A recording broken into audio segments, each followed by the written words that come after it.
Good evening to everybody. We were here number six class animal classification. In that we recover these topics. First, is the benefits of animal classification or any classification. After that, we तुमचा आवाज येत होते. आता येतोय का आवाज? आता येतोय? आवाज येतोय? नाही सर ब्रेक होतो. सर तुमचा आवाज थोडा अडकतोय. आता येतोय का? आता येतोय का? नाही सर आता पण ब्रेक होतोय. आता येतोय? आता येतोय? सर क्लिअर आहे. सर हो सर येतोय. Yes, we see the history of animal classification. In that, we see benefits of animal classification. After that, we see the characters of non-chordate and then chordate. In non-chordate, we see body is supported by a rod-like structure. It is called notochord. Then pharyngeal gill sheaths is absent. Nerve cord is present on ventral side. Then we see the heart is on dorsal side. After that, we see the chordata. Characteristic of chordates are body is supported by notochord, pharyngeal gill sheaths is present or lungs is present, depend upon it aquatic or it is terrestrial animal. Then nerve cord is present on dorsal side and heart is on ventral side. After that we see the kingdom Animalia divided into two sub kingdoms. One is non-chordata and one is chordata. In that phylum Chordata there are non-Chordata there are 10 subphylums, and in Chordata only one phylum Chordata, subdivided into three. In this we see the criteria of classification. We see the grades of organization, in which we see cellular grade organization, then cell tissue organization, then we see cell tissue organ grade organization. After that we see organ system grade organization, then body symmetry. Asymmetric means there is no radial axis to divide in equal parts. In radial symmetry there are many central axes to divide into many equal parts.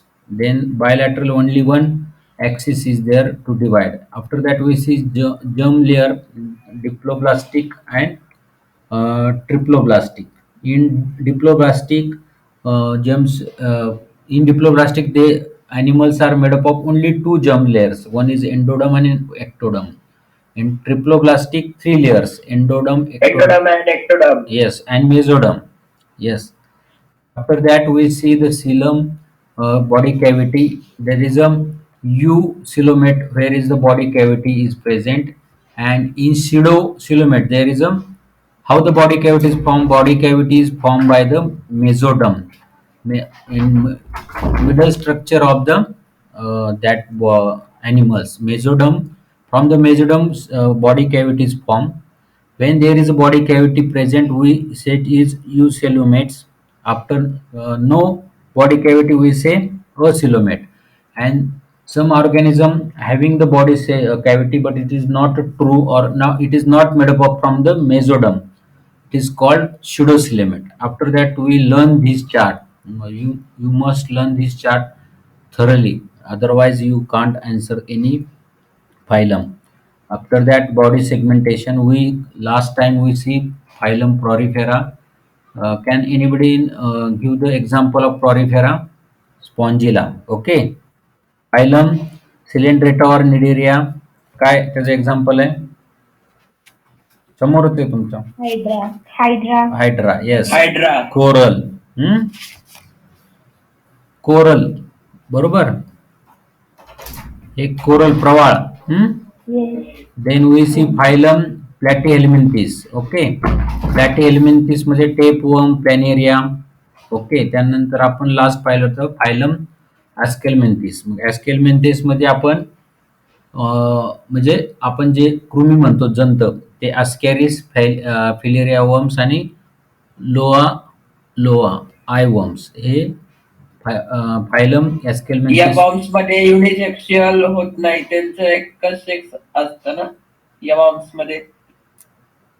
एकच sex त्याला, हो एकच sex असतं ना, म्हणून ते इथं युनिसेक्शुअल म्हणतात त्यांना. म्हणजे एका ऑर्गॅनिझम मध्ये, सॉरी, एका अॅनिमल मध्ये एकच सेक्स असतो. जर दोन्ही सेक्स एकत्र असेल तर त्याला काय म्हणतात? कोण सांगेल? बायसेक्शुअल. हा, पण इथं वर्ड बायसेक्शुअल म्हणण्यापेक्षा हर्मेफ्रोडाइट असं म्हणतात. बायसेक्शुअल आपण फ्लावर मध्ये म्हणतो, पण इन ॲनिमल आपण त्याला हर्मेफ्रोडाइट, म्हणजे हे एक्झाम्पल कुठलं आहे? टेपवर्म, लिव्हर फ्लिकवर्म, म्हणजे प्लॅटीहेल्मिंथिस हे हर्मेफ्रोडाइट आहेत. हर्मेफ्रोडाइटचा अर्थ तुम्हाला माहिती आहे का? The male and female reproductive system present in the same animal body. कळलं का? कळलं हो का? सर. हा. Yes sir. आता आपण नेक्स्ट फायलम ॲनालिडा. आता हा फायलम ॲनालिडा आहे ना, हा थोडा ट्रिकी आहे. आता तुमचा हा चार्ट बघा. कोण आता फायलम ॲनालिडाच्या अगोदर आपल्याला 4 पॉइंट लिहायचे आहेत फायलम ॲनालिडाचे. ते पहिले 4 पॉइंट कोण सांगेल? Sir, phylum Annelida is come in the chordates.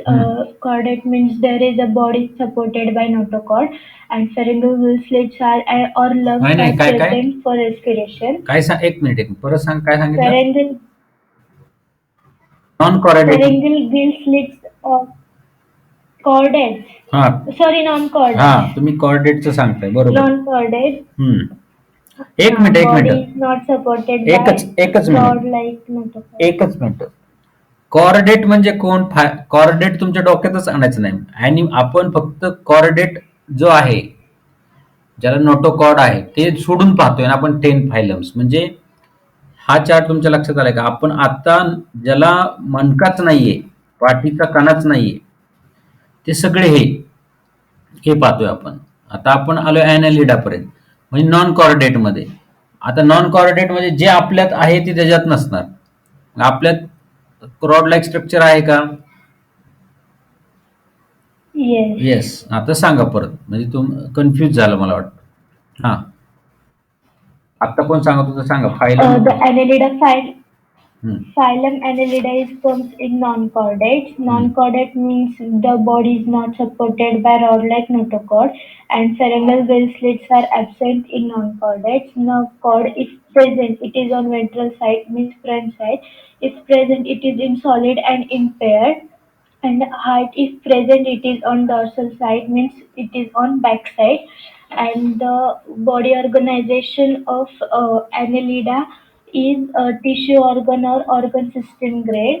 It is bilateral symmetry, and it comes in body cavity, pseudocoelomate, no, eucoelomates, and this is called phylum annelida. फक्त सिडोसिलिमेट्स मध्ये ना एकच आहे. फक्त एस्कलमेंथीज येते, हा, फक्त. त्याचं पण मी हा. pseudocoelomate म्हणते. फक्त ॲस्केलमेंथिस ठेवायचं. आणि ह्यापासून पुढचे सगळे, ॲनालिडा पासून पुढचे सर्व इओसिलोमेट आहे. म्हणजे तुम्हाला बॉडी कॅव्हिटी म्हणजे काय कळलंय का? तुम्हाला body cavity, Yes, sir. Body cavity म्हणजे काय कळलंय का? आता मी माझी बॉडी आहे, ही बॉडी अशी कट केली तर आतमध्ये कॅव्हिटी सापडेल का? कोण सांगेल? म्हणजे पोकळी सापडेल का कट केली तर? आतमध्ये स्टमक आहे, इसोफेगस आहे, आतमध्ये ह्या पोटाच्या आतमध्ये परत ऑर्गन आहेत, मग कॅव्हिटी सापडेल का नाही? सापडेल ना. हॅलो, आवाज येतोय का? येस सर, सापडेल. हा, मग आता आपण काय पाहतोय? फायलम ॲनालिडा. ॲनालिडाच्या पुढे म्हणजे आता हे जे ऑर्गन्स आहेत, समजा आता हे कोरल बघा, ह्याच्यामध्ये सापडणार का? आता येतोय का? येतोय ना? हॅलो, आवाज येतोय? सर तुम्ही आता काय म्हणलं ते रिपीट कराल का? तुमचा आवाज ब्रेक होतो. ओके. मी असं सांगत होतो, समजा हा स्पॉन्जिला आहे, ह्याच्यामध्ये कॅव्हिटी नाही सापडणार. त्याच्यानंतर सायकॉन स्पॉन्ज आहे, त्याच्यात पण नाही सापडणार. ते जेवढे इथून पुढचे कोरलमध्ये नाही सापडणार, हायड्रामध्ये सापडणार नाही. आता हे प्लॅटी हेल्मेंथिसमध्ये पण नाही सापडणार. आता असिलोमे ॲस्केलमेंथिसमध्ये स्युडो आहे. म्हणजे काय, की त्यात बॉडी कॅव्हिटी जी आहे ती दिसते, पण ती मेझोडर्म पासून फॉर्म झालेली नसते. आता इथून पुढच्या ॲनेलिडापासून पुढचे जेवढे आहेत त्यांच्यात तुम्हाला बॉडी कॅव्हिटी सापडणार. आलं लक्षात? Yes sir. आता कोणी सांगितलं होतं आता आन्सर? आता मी सर. नाव काय? सिद्धी. हा. आता जे सिद्धी. सिद्धीने सांगितलं ना, त्यातले पॉइंट कुठले कुठले ह्याच्यात आलेत बघा. First point, phylum annelida. Body of these animals is long, cylindrical and metamerically segmented. म्हणजे आता ह्यांनी फक्त वर्णन केलेलं आहे. आता ह्यातलं प्रत्यक्ष सिलेंड्रिकल म्हणजे दिसायला तुम्हाला सिलेंड्रिकल दिसतंय का नाही, गोल सिलेंडर सारखं. मेटॅमॉर्फिकली म्हणजे काय, की लॉंग, हा लॉंग पहिला शब्द आहे. लॉंग म्हणजे लांब असतात हे, बरोबर. हे अर्थवर्म डोळ्यापुढे आणायचं आहे, गांडूळ. त्यानंतर सिलेंड्रिकल, येस सिलेंड्रिकल शेप आहे. त्यानंतर मेटॅमेरिकली म्हणजे काय, ह्यांची जी बॉडी आहे ही दिसते का, बॉडी हे दिसतंय तुम्हाला. हो. हे असे त्याच्यामध्ये कटिंग केलेले आहेत. कटिंग म्हणजे डिवायडेशन आहे. म्हणजे लाईन्स आहेत का सर त्यांच्या बॉडीचे सेगमेंट? हा, सेगमेंट्स आहेत. हे दिसतंय का, हे सेगमेंट दिसत आहेत का? म्हणजे पण ते आर पार आहे, म्हणजे आतमध्ये पण ते सेगमेंट्स असतात. काय खंड म्हणजे त्यांची बॉडी डिवायडेड केलेली आहे. कळलं का? त्याला मेटॅमेरिकली सेगमेंटेड. सेगमेंटेड म्हणजे डिवाइड होत गेलेली आहे. हे कळलं का? सर पण खालचे तिन्ही पण ते स्नेक शेप सारखे आहेत ना, मग त्यांच्यामध्ये सिलेंड्रिकल कुठे आहे? हे काय सिलेंडर सारखंच आहे की, हा लीच. हे काय सिलेंडर सारखं, सिलेंड्रिकल म्हणजे असं गोल. गॅसचा सिलेंडर बघितलाय का तुम्ही? येस. हा, सिलेंड्रिकल शेपच आहे ना, तसाच शेप, Yes. फक्त असा लांब आहे, तो लॉंग आहे. कळलं का? ओके. हम्म. हा. आता second point, most of the animals are free living. याचा अर्थ काय फ्री लिव्हिंगचा, कोण सांगेल? ते डिपेंडेंट नाहीये. Yes, they are not depend on anybody. Means they are not parasitic, free living. But few are ectoparasites. म्हणजे काही त्यातले जे असतात ते एक्टो पॅरासाइट्स. म्हणजे आता एक्टो पॅरासाइट म्हणजे दुसऱ्याच्या ह्याच्यावरती बाह्यता ते जगतात. म्हणजे आता ही लीच आहे, ही लीच लीच पाहिले का कोणी लीच? सर म्हणजे ते डिपेंडेंट आहेत का? नाही नाही, ॲनिलिडा मधले काही ॲनिमल्स हे फ्री लिव्हिंग आहे. Most of animals free living आहेत, but few are ectoparasite. म्हणजे ते जे दुसऱ्यावर राहतात. हा लीच असते, हे आपल्या आपल्या शरीराला हे लागले की असे ते सक करते, ब्लड सक करते. आणि ब्लडवरती ती तिचा उदरनिर्वाह करते. म्हणून हे एक्टो पॅरासाइट्स. तुम्ही काही इंग्लिश पिक्चर पाहिलेत का, ॲनाकोंडा वगैरे, त्यात दाखवले, बघितले का तुम्ही? हो सर. येस. लीच दाखवलेले आहे. तर ही लीच ह्यातून ब्लड सक करते. आणि ह्या लीचचं वैशिष्ट्य असं आहे, ही लीच ट्रीटमेंटसाठी पण वापरतात. आणि ही लीच आहे, हे लीच जेव्हा तुम्हाला बाईट करते तेव्हा तुमची बॉडी बधीर होते. म्हणजे तुमची बॉडीला ते ॲनेस्थेशिया देते. म्हणजे त्याच्यातून तुम्हाला सेन्सेशन जाणवत नाही.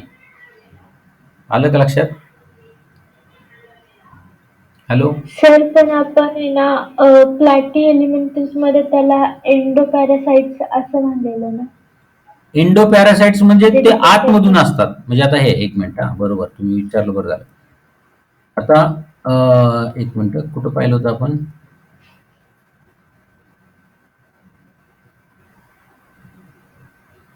प्लॅटी एलिमेंट्स मधला सेकंड पॉइंट.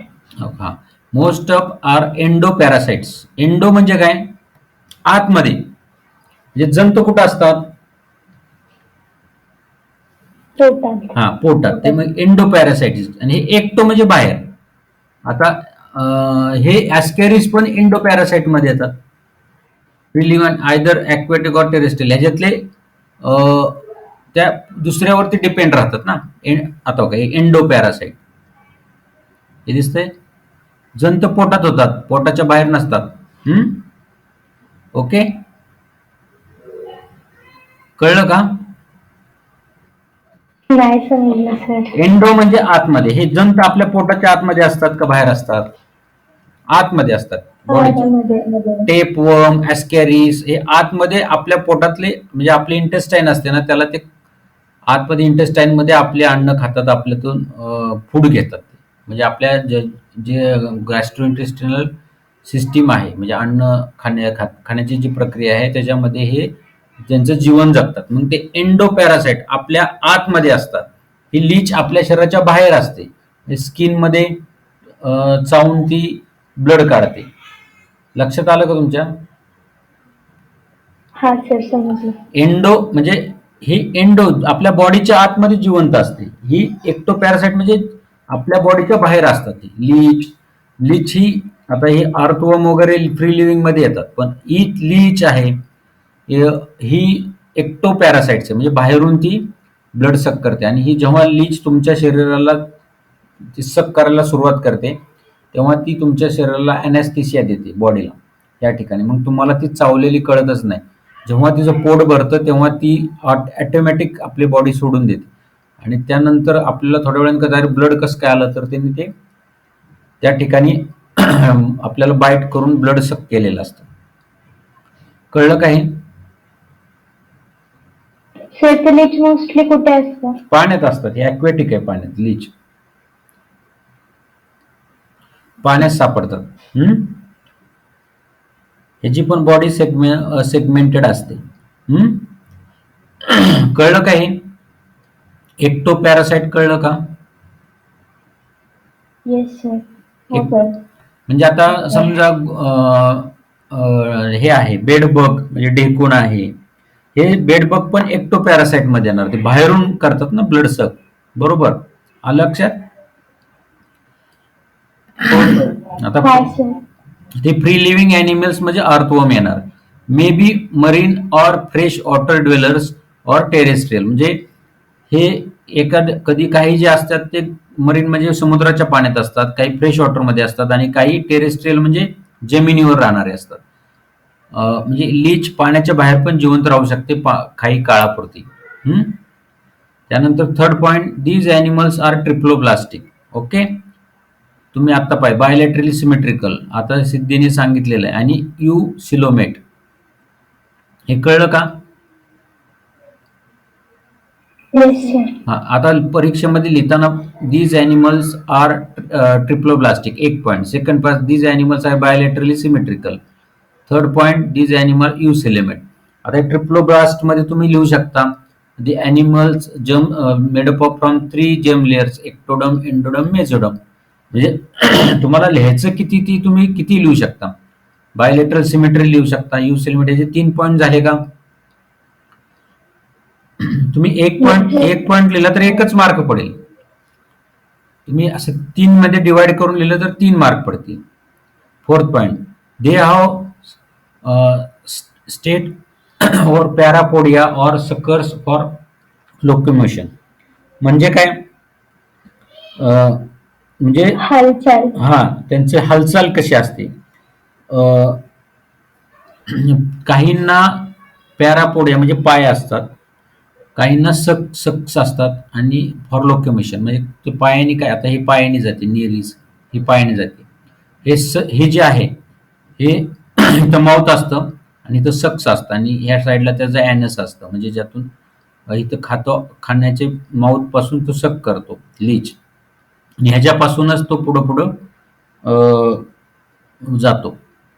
म्हणजे पुढं हे सक्स इथं पकडणार, इथून पुढं परत इकडे जाणार, पूर्ण बॉडी जवळ घेणार, पुढे जाणार मुवमेंट अशी लीच करत असते. लक्षात आलं? नंतर there body is covered with special cuticle. म्हणजे क्युटिकल म्हणजे एक प्रकारचं प्रोटीन असतं, तर ते आपल्या स्किन सारखं असतं. म्हणजे ह्याला स्किन सारखा एक्सटर्नल लेअर असतो. These animal are either hermaphrodite or unisexual. ही लीच हे हर्मिप्रोडाइट आहे. हे ह्याच्यामध्ये हे पण हर्मिप्रोडाइट आहे. काही हर्मिप्रोडाइट आणि काही युनिसेक्सुअल असतात. हे कळलं का? अर्थवर्म पण हर्मिप्रोडाइट मध्ये येतं. कळलं तुम्हाला हे 6 point? Yes, sir. Yes, sir. Yes, sir. त्यानंतर आता तर हा, 6वा पॉइंट पुन्हा रिपीट करा ना. these animals are either hermaphrodite or unisexual. म्हणजे ह्यातले ह्या फायलम ॲनिलिडामध्ये जेवढे अॅनिमल येतात त्यातले काही हर्मिप्रोडाइट असतात. म्हणजे हर्मिप्रोडाइट म्हणजे एकाच अॅनिमल मध्ये मेल आणि फिमेल दोन्ही ऑर्गन असतात. म्हणजे आर्थवर्म असेल, लीच असेल, ह्याच्यात मेल फिमेल नसतं. एकाच बॉडीमध्ये दोन्ही मेल आणि फिमेल असतात. म्हणजे ऑर युनिसेक्सुअल, काही मध्ये मेल फिमेल दोन्ही असतात ॲनिलिडामध्ये. युनिसेक्सुअल म्हणजे एका ॲनिमल मध्ये एकच सेक्स असणार. सेक्स म्हणजे एक तर मेल Okay, असेल, sir. एक तर मेल किंवा एक तर फिमेल असतात. कळलं? हो, कळलं sir. आदित्य? एक मिनिट. हा, त्यानंतर आता फायलम आर्थ्रोपोडा. आता हा जो फायलम आहे आर्थ्रोपोडा, हे सगळ्यात मोठा फायलम आहे. ह्याच्यात सगळ्यात जास्त ॲनिमल्स असतात. आता आर्थो म्हणजे काय? ऑर्थोपेडिक्स डॉक्टर ऐकलं असेल ना तुम्ही? आर्थो, हा, ऐकलंय का आर्थो? हा, ऐकलंय sir. आर्थो म्हणजे ऐकलंय. जॉईंट. आर्थो म्हणजे जॉईंट आणि पोडा, पोडा म्हणजे पार्ट्स म्हणजे किंवा अपेंडेजेस म्हणजे त्याचे पार्ट्स. आर्थोपोडा जे ज्याला जॉईंट असतात, जॉईंट अपेंडेजेस एकमेकाला जोडलेले असतात, असे सर्व ॲनिमल आर्थोपोडामध्ये येतात. म्हणजे ज्याच्यामध्ये जॉईंट आहे. म्हणजे आता तुम्ही समजा, आता सगळ्यांनी तर हे पाहिलेलंच आहे. विंचू पाहिलाय बरोबर, स्कॉर्पिओन पाहिलाय, त्यानंतर कॉक्रोच. कॉक्रोचचं हे पाय बघा, हे आणि ह्याला जॉईन आहे का नाही? हे ह्याला जॉईन आहे ना. Legs are arthropoda like structure. कळतंय का? नाही सर, परत सांगतो sir. हे बघा, हे समजा हे कॉक्रोच घ्या. कॉक्रोचचा हा एक पार्ट आहे, हा दुसरा एक पार्ट आहे. असे तीन, एका लेग्स मध्ये 3 ठिकाणी डिवाइड आहे. ह्या ठिकाणी जॉईंट आहे का नाही? हो सर, आहे. इथं जॉईंट आहे, आहे. हे जॉईंट आहे, हे जॉईंट आहे. अशा सगळ्या ॲनिमलला आर्थोपोडा असं म्हणतात. आर्थो म्हणजे जॉईंट आणि पोडा म्हणजे उपांग. म्हणजे त्याचे पाय हात जे असतील, म्हणजे हात तर नसतातच यांना, त्याच्याऐवजी विंग्स असतील किंवा त्याचे जे पार्ट असतील, लेग्स असतील, 4 लेग्स असतील, तर त्याच्यामध्ये जॉईंट्स असतात. हे लक्षात आलं का? हे सगळे Yes sir. सर, पण ते सेंटिपिड मध्ये कुठे येते जॉईंट सर? सेंटिपेड मध्ये म्हणजे सेंटिपेड म्हणजे गोम. त्याचे छोटे छोटे छोटे पार्ट असतात ना गोम मध्ये पण. जे सेंटिपेड तुम्ही पाय, गोमचे पाय जे आहेत ना, ते स्मॉल स्मॉल स्मॉल जॉईंट असतात, म्हणून तर ती पळती. ओके. आता हे आर्थोपोडाचं तुम्हाला मी परत सांगत नाही, त्याचे कुठले पार्ट आहेत.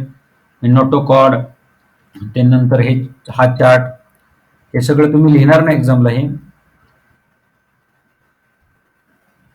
Yes sir. का कोण सांगणार आहे? ऑर्थोपोडाचं कोण सांगेल का? आदित्य सांग बर. Sir, arthropoda. सांगा सांगा. Arthropoda comes in non-chordates. Non-chordate means body is not supported by rod-like notochord, and pharyngeal gill slits are absent. And nerve cord, if present, it is on ventral side, means it is in front side, and if it is present, it is in solid and in pairs. And heart, if present, it is on dorsal side, means it is on back side. And the body organization of arthropoda is tissue, organ system grade.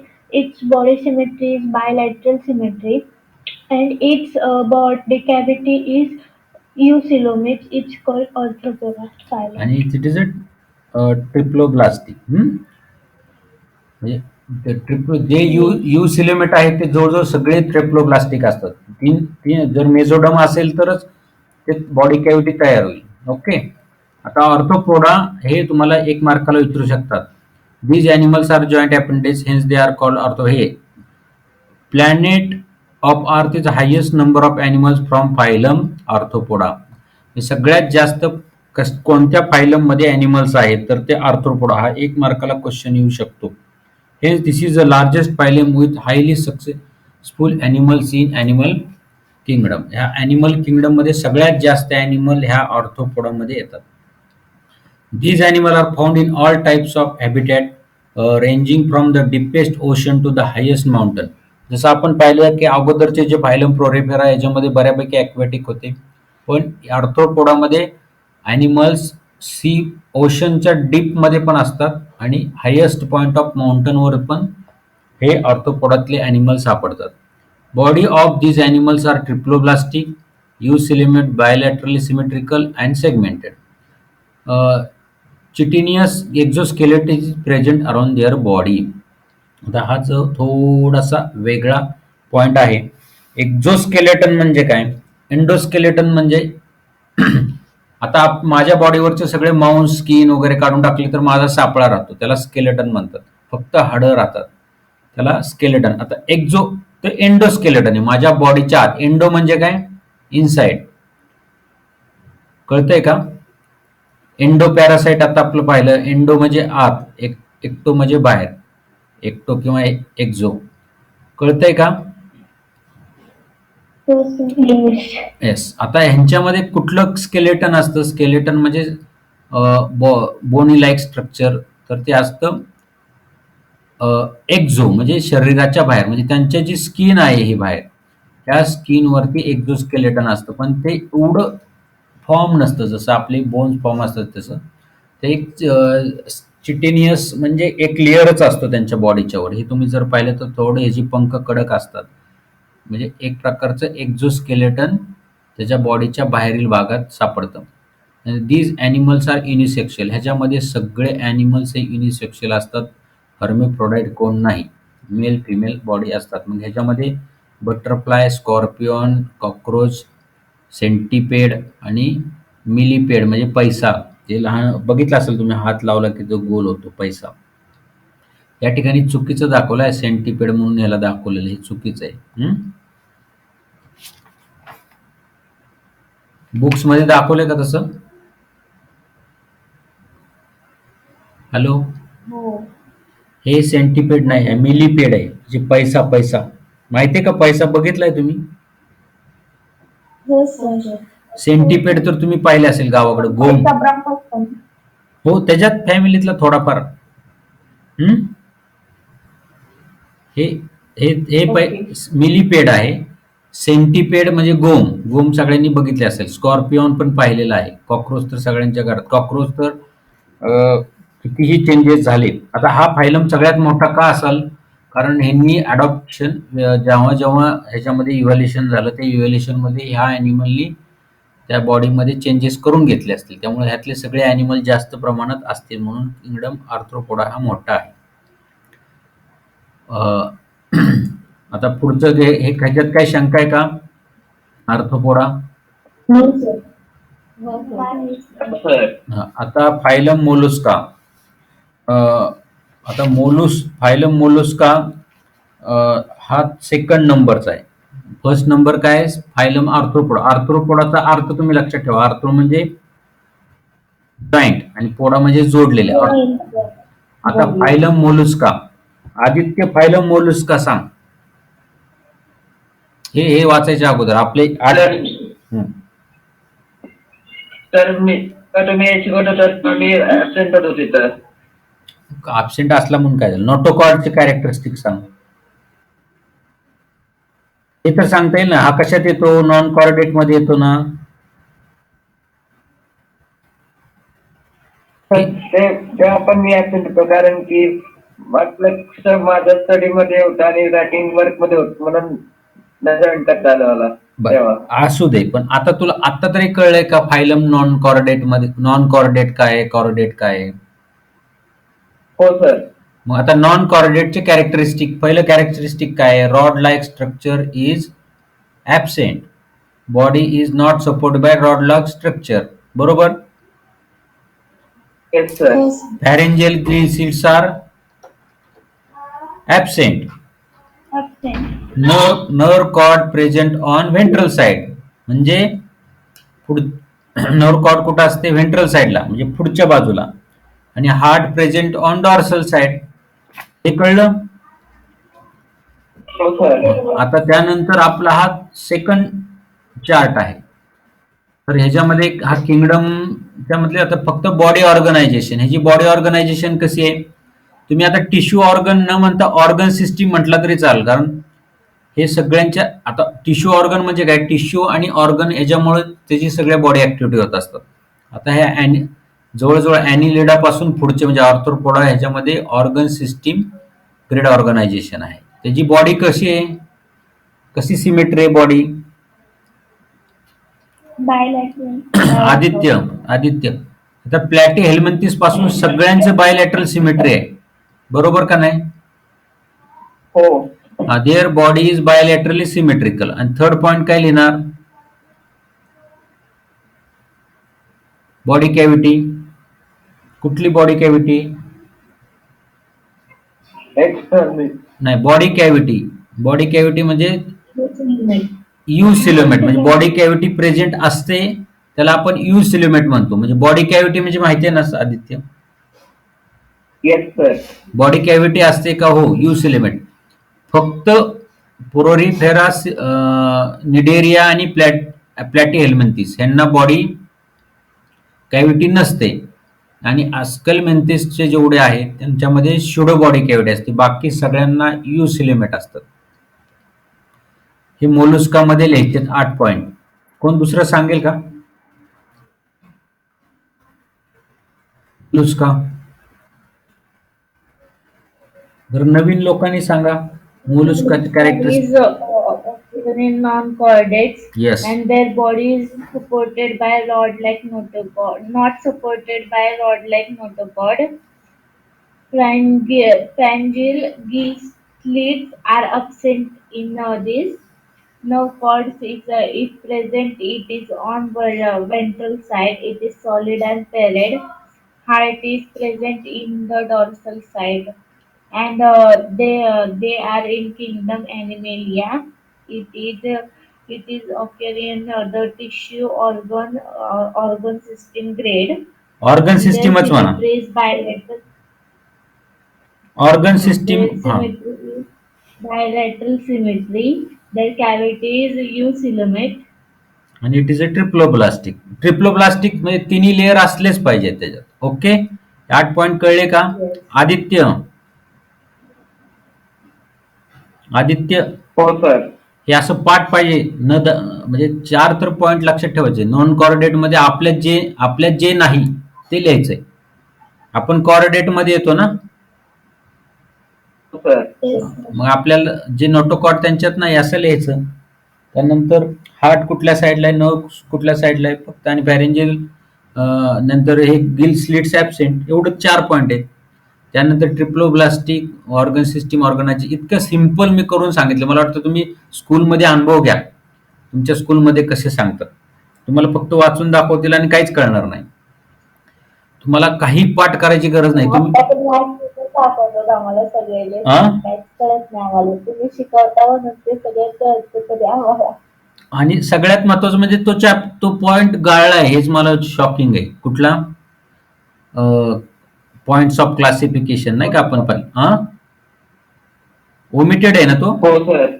आणि त्याच्यावर सगळा खेळ आहे हा. Yes. तुम्हाला काहीच कळणार नाही. आता तुमच्या लक्षात आलं ना किती सोपं आहे हे. Yes, sir. हो सर. हो, sir. आता first point, body of this animals is soft and slimy, hence they are referred as mollusca. म्हणजे ह्यांची जी बॉडी असते मोलुस्काची ही खूप सॉफ्ट असते, मऊ, म्हणजे स्पॉन्जी सारखी. स्लिमी आणि हेन्स दिस आर रेफर्ड, म्हणजे असे काय म्हणतात आपण, सडसडीत म्हणतो ना असं. स्लिमी म्हणजे जास्त कडकपणा नसतो बॉडीत. हेन्स याला काढ मुलूस त्याच्यापासून मोलुस्का तयार झालं. मोलूस रेफर्ड ॲज मोलूस, त्याचं mollusca. These are second largest phylum in animal kingdom. हा पण क्वेश्चन एक मार्काला विचारू शकतो. Which is the first largest kingdom in animal? कोण सांगते? Largest arthropoda. आर्थ्रोपोडा. आर्थ्रोपोडा. त्यानंतर मोलुस्का, सेकंड नंबरला mollusca. Most of the aquatic mollusca are marine but few are fresh water dwellers too. म्हणजे आता ह्यातले बहुतांश ऑक्टोपस माहिती आहे, ऑक्टोपसचे पिक्चर बघितले असतील ना तुम्ही, इंग्लिश पाहिलेत का? हे ऑक्टोपस. Yes, sir. हा, तो ऑक्टोपस म्हणजे मोलुस्का, त्याच्यावरून लिहायचं तुम्हाला. तर ह्याच्यामध्ये कुठं नोटोकॉर्ड दिसतोय का? कसा पण वळतो इकडे तिकडे. ज्याला नोटोकॉर्ड असतं त्याला लिमिटेशन येतात ना वळण्याला इकडे तिकडे, कारण रॉड लाईक स्ट्रक्चर असतं. तर दीज ॲनिमल्स आर ॲक्वॅटिक. बऱ्यापैकी ह्यातील जे आहे ते मरीन म्हणजे समुद्राच्या पाण्यातले आहेत, त्यामुळे आपल्याला जास्त काय हे पाहायला मिळत. बोला.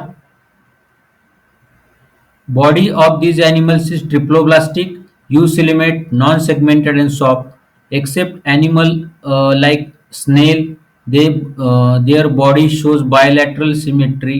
म्हणजे सॉरी, आता इथपर्यंत. एक्सेप्ट ॲनिमल लाईक स्नेल, यांची बॉडी सॉफ्ट आहे. फक्त स्नेलची बॉडी जरा त्यांना there body shows bilateral symmetry. हे इथं वाक्याला खरं फुल स्टॉप पाहिजे. स्नेल सोडून म्हणजे सॉफ्ट असते, पण स्नेलची सुद्धा सॉफ्ट असते. आणि त्याच्या बाहेरचा जो कव्हर असतो, स्नेल म्हणजे माहिती आहे तुम्हाला, गोगलगाई. हो सर. हा, त्याच्या बाहेरचा कव्हर ह्या त्याच्या सिक्रेशन पासून तयार झालेला असतो. त्याच्या बॉडीतल्या कॅल्शियम कार्बोनेट जे सिक्रेट होतं ना, त्याच्यापासून स्नेलचा हा जो बाहेरचा कव्हर तयार झालेला असतो. Their body is divided into 3 divisions like head, foot and visceral mass. म्हणजे त्यांच्या बॉडीमध्ये काय काय डिव्हिजन? हेड असतं, डोकं असतं. फूट म्हणजे पायासारखं असतं. आणि व्हिसरल मास म्हणजे बॉडीचा इंटरनल, आपल्या बॉडीचा पोट वगैरे कसं व्हिसरल पार्ट आहे तसे पार्ट असतात. Visceral mass is covered with mental. These mental secreted hard calcareous cell. These cells may be external or internal or few absent in some cases. म्हणजे ह्यांच्या बॉडीतून जे सिक्रेशन तयार होतं त्याच्यापासून सेल तयार होतो.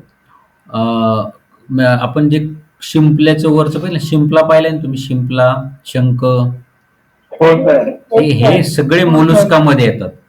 ओके. आणि हे त्यांच्या बॉडीतील जे सिक्रेशन आहे कॅल्क्युरियस सेल्स त्याच्यापासून बनतात. ते शंख, शिंपले याच्यापासून आपण कॅल्शियमच्या वगैरे गोळ्या बनतात.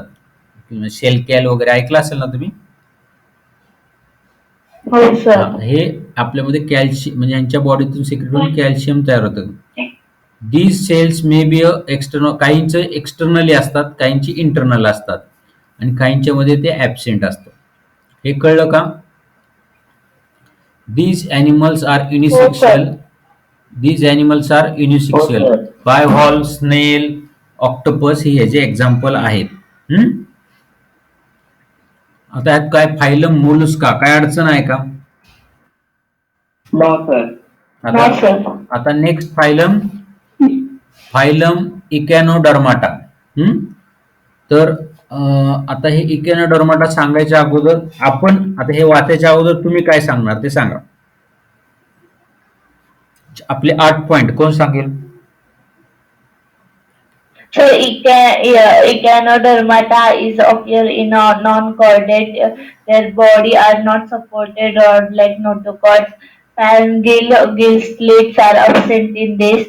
No cord is present in Echodermata. Then it is in ventral side. It is solid and threaded. Height, if it is present, it is on dorsal side. And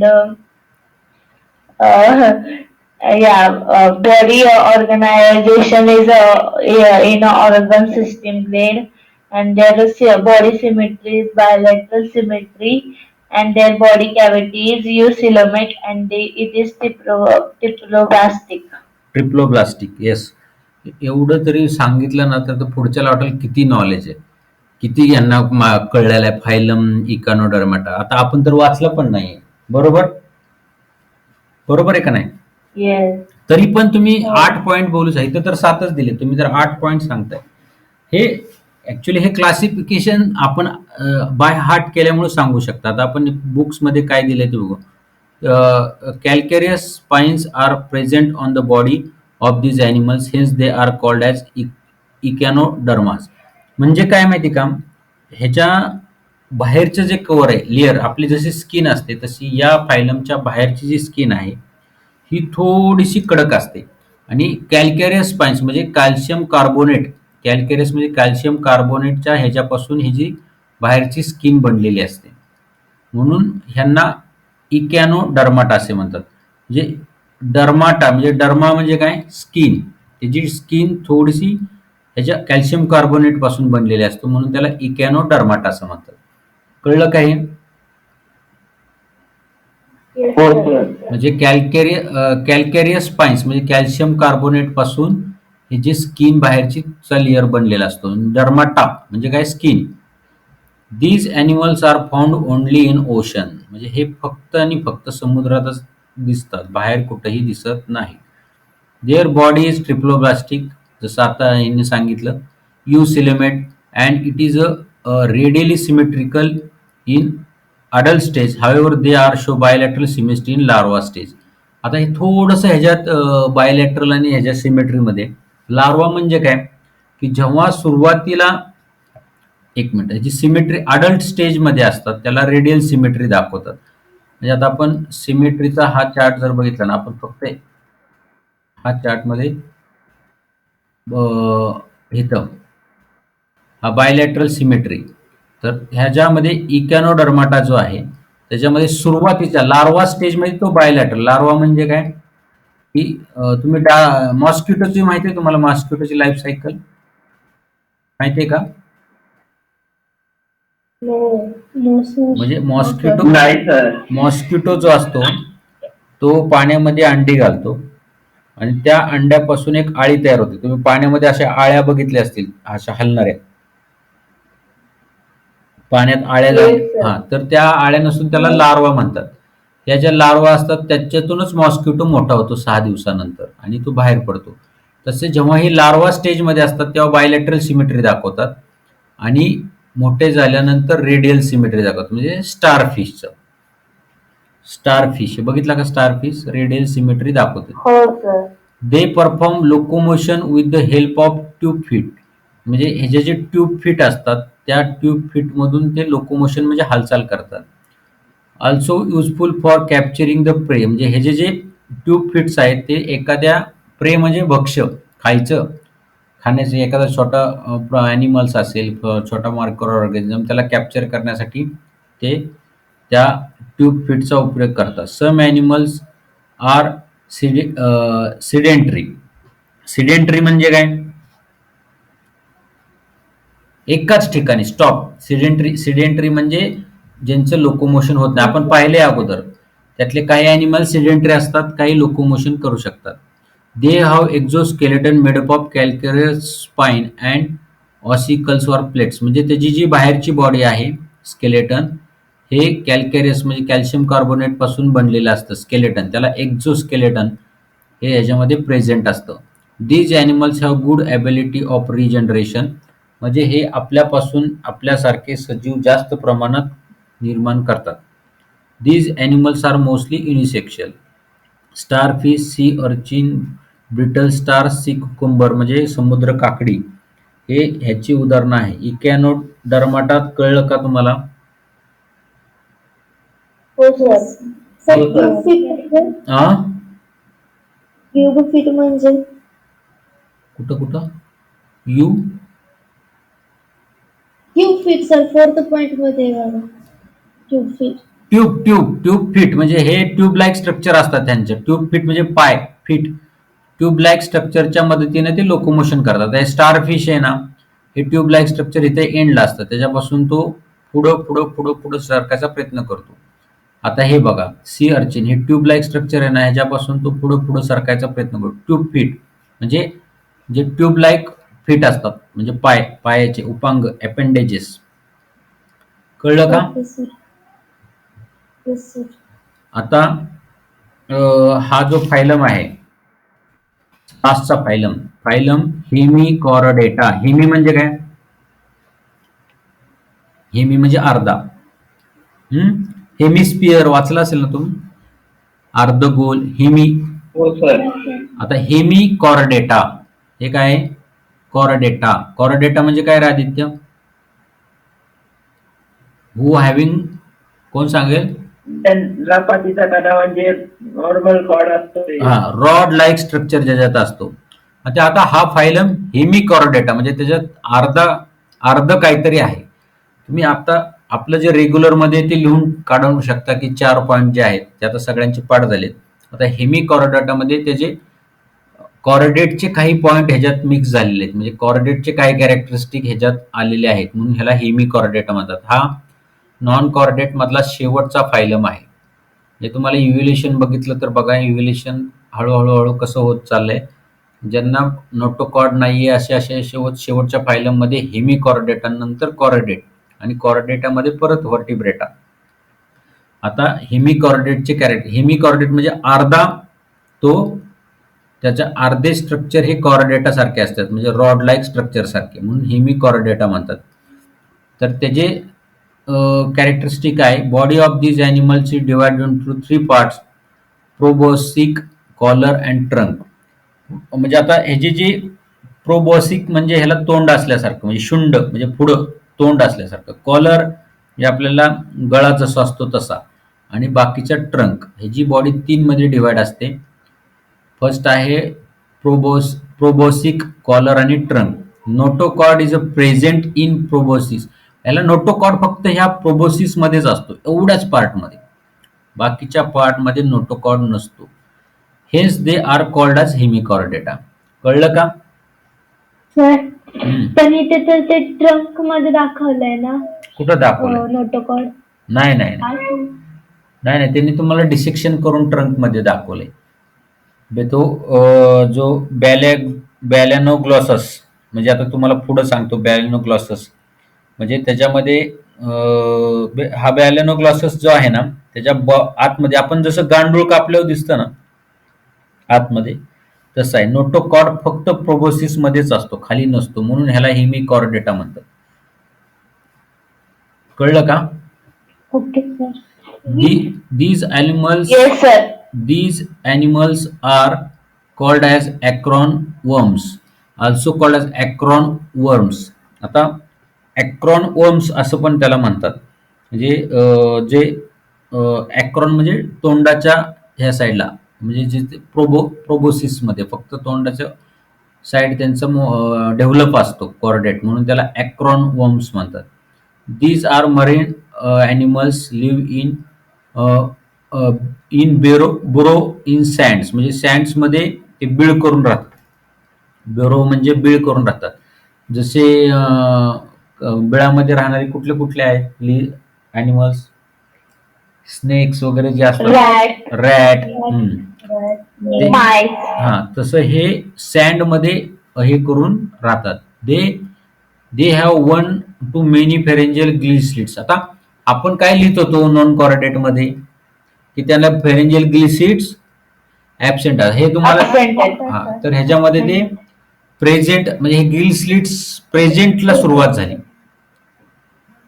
they have 1 to many pharyngeal gills. काहींना एखादं pharyngeal ग्लिसिड्स असतं, काहींना भरपूर असतं. They are unisexual or some may be hermaphrodite. तर काही युनिसेक्सुअल्स असतात आणि काही हर्मेफ्रोडाइट. थोडं हेमिकॉर्डेटामध्ये तुम्हाला थोडासा अभ्यास करावा लागेल. तर थोडस चेंज आहे ना त्याच्यात, मीन्स कॉर्डेटचं पण थोडस हा, थोडं फेरेंजियल ग्लिसिड्स ऍबसेंट लिहू नका तुम्ही. सम पार्ट म्हणजे 1 or many फेरेंजियल ग्लिसिड्स, काहींना एखादीच फेरेंजियल ग्लिसिड्स असते, काहींना भरपूर असते. म्हणजे हे इव्हॅल्युएशन होत चाललंय. फेरेंजियल ग्लिसिड्सच्या पुढे गेले की लंग्स, म्हणजे हे तुम्हाला इव्हॅल्युएशन प्रूव्ह होतंय का नाही बघा, हे फायलम कसे कसे होत गेले. ह्या हेमिकॉर्डेटा जर आलं तर थोडं सावध होऊन लिहा थोडस. हे कळलं का इथपर्यंत? हो सर. Yes sir. कुणाला काय शंका? आता फायलम कॉर्डेटा तो आपण पुढच्या वेळेस फिनिश करू, म्हणजे हा चॅप्टर होईल. इथपर्यंत हे 10 फायलम आहेत, हे कळले का आदित्य? हो सर, छान कळले. आता तुम्ही एकदा वाचून काढा म्हणजे तुम्हाला सगळे कळेल. फायलम हिमकॉर्डेटा मध्येच थोडंसं लिहिताना सावध राहा, नाहीतर आपले सुरूच ते 8चे 8 पॉईंट असं करू नका. Okay sir. Okay sir. Okay. आणि एक्झाम मध्ये तुम्ही लिहा Pharyngeal gills present लिहायचं का? 1 और मेनी फॅरेंजियल गिल सीट्स प्रेझेंट असंच लिहायला लागेल. हेमिकॉर्डेट नाहीतर तुला ओमिट करून टाका हेमिकॉर्डेट तुमच्या लक्षात राहत नसेल तर. बाकी सगळं ट्रिप्लोब्लास्टिक यू सिलिमेट सगळं तुम्ही लिहू शकता. Okay. Okay okay sir. Okay sir. ठीक आहे. आणि तुम्ही जर याला नॉन नॉन म्हणजे नोटोकॉड ॲबसेंट लिहिलं तरी चालेल. फक्त तुमच्या लक्षात राहिलं ते की प्रोबोसिक साईडमध्ये फक्त नोटोकॉड असतं एवढं लिहायचं, कारण याला पूर्ण बॉडीमध्ये नोटोकॉड नसतो. ओके. पण ह्यात थोडासा लिहिताना सावध राहा हेमिकॉर्डेटा. चालेल. आपण नेक्स्ट सॅटरडेला पुढचं घेऊ राहिलेलं कॉर्डेटा. तोपर्यंत तुम्ही हे वाचून घ्या. आधी ते सांगता आलं पाहिजे हेमिकॉर्डेटाचे काय आहेत कॅरेक्टरिस्टिक्स आणि कॉर्डेटाचे. ओके. काय कुणाला शंका